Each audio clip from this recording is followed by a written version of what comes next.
گیا.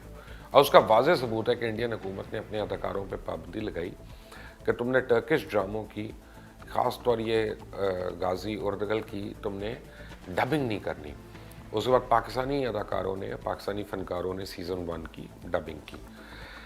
اب بھارت میں اس ڈرامے پہ پابندی لگانے اور ڈبنگ سے روکنے کی ایک وجہ تو یہ ہے کہ ٹرکش ڈرامہ سیریز جو ہے وہ مقبوضہ کشمیر میں بہت مشہور ہو رہی ہے. اب بھارت کو خدشہ ہے کہ اسے کشمیر میں آزادی کی تحریک کو مزید ہوا ملے گی.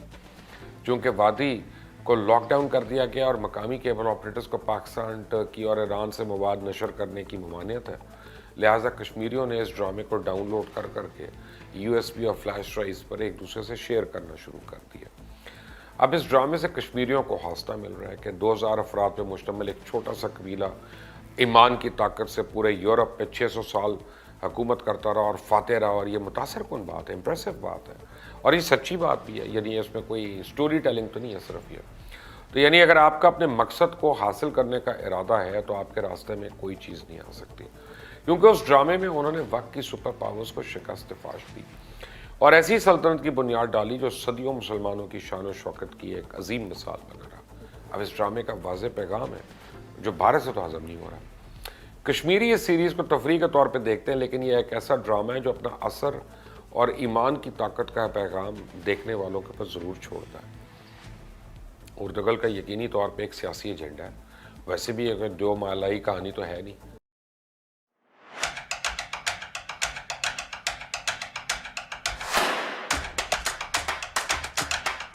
حقیقی کردار، حقیقی واقعات، اس پہ ایک سیریز ہے. خصوصاً مسلمان نوجوان اور کشمیریوں کے لیے ڈرامہ تو بہت انسپائرنگ ہے. کشمیریوں کا تو یہ بھی کہنا ہے کہ سیریز کے بارے میں سب سے اچھی بات یہ ہے کہ حق اور انصاف کے مقصد کے لیے لڑنے والے کبھی بھی نتائج سے مایوس نہیں ہوتے، اور ان کا مقصد صرف اور صرف حق کے راستے پہ چلنا ہوتا ہے. ہتھیار ڈالنا کبھی بھی آپشن نہیں ہوتا، اور ہتھیار ڈالنے والوں کو تاریخ معاف نہیں کرتی. اردگل کے ایک چھوٹے قبیلے کی داخلی اور بیرونی دشمنوں کے خلاف جدوجہد کی داستان ہے. اس نے ثقافتی سطح پہ کشمیریوں کو اپیل کیا ہے. اداکاروں کے رواج اور انداز کشمیریوں سے ملتے جلتے ہیں.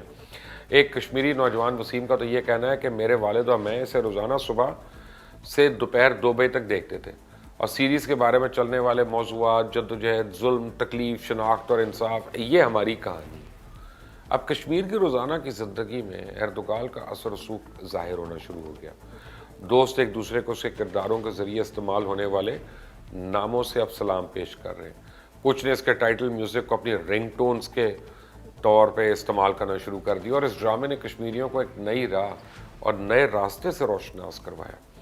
ترکی نے ڈرامہ اردگل بنا کر مسلمانوں کو نہ صرف اپنی طرف متوجہ کیا بلکہ پوری دنیا کے مسلمانوں کو یکجا کر دیا. اور اس وقت غازی اردگل اور غازی عثمان ڈرامہ 150 سے زیادہ ممالک میں ترجموں کے ساتھ نشر ہو رہا ہے، جو کہ دنیا میں سب سے زیادہ دیکھے جانے والا ڈرامہ بن چکا ہے. اب یہ ٹرکش ڈرامہ جو ہے اردگل، اس نے نوجوانوں کو اپنا کھویا ہوا مقام خلافت عثمانیہ حاصل کرنے کے لیے پرجوش کر دیا. امریکن اخبار نیو یارک ٹائمز اور واشنگٹن پوسٹ نے اس ڈرامے کو ایک سائلنٹ کہا ہے. اردگل عرب دنیا میں مقبول ہوا تو اس پر پابندی لگ گئی. سعودی عرب کے دبئی میں موجود Middle East broadcasting centre نے اس ڈرامے کو اپنے ٹی وی نیٹ ورک سے ممنوع قرار دے دیا. نتیجہ یہ نکلا کہ عرب دنیا میں اردگل کی مقبولیت پہلے سے زیادہ بڑھ گئی. عربوں نے اسے آن لائن دیکھنا شروع کر دیا، اور کہا جا رہا ہے کہ عرب دنیا میں اس ڈرامے کو دیکھنے والوں کی تعداد اب کروڑوں میں ہے. عرب امارات اور مصر میں اس کے خلاف ایک مہم چلائی گئی. عرب قومیت کا کارڈ کھیلنے کی کوشش کی گئی، لیکن کوئی کوشش نہیں کامیاب ہو سکی.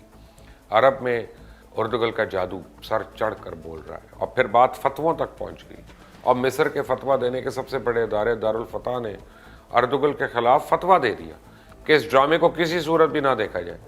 اب اس سارے معاملے میں ڈرامہ اہم نہیں، طریقہ واردات اہم ہے. قوم پرستی کی لڑائی ہے، لیکن مذہب کے فتوے کی مدد سے لڑی جا رہی ہے. اس کو سمجھنے کی ضرورت ہے.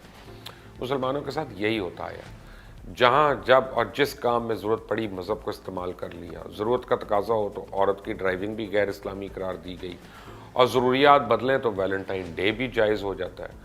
ضرورت ہو تو فلسطین کو شرعی تقاضا بنا کے امت کا مسئلہ بنا دو، اور پھر بھارت کی معیشت نظر آ رہی ہو تو کشمیر صرف پاکستان کا مسئلہ قرار پائے، اور OIC وزرائے خارجہ کونسل کا اجلاس تک بلانا مشکل ہو جاتا ہے.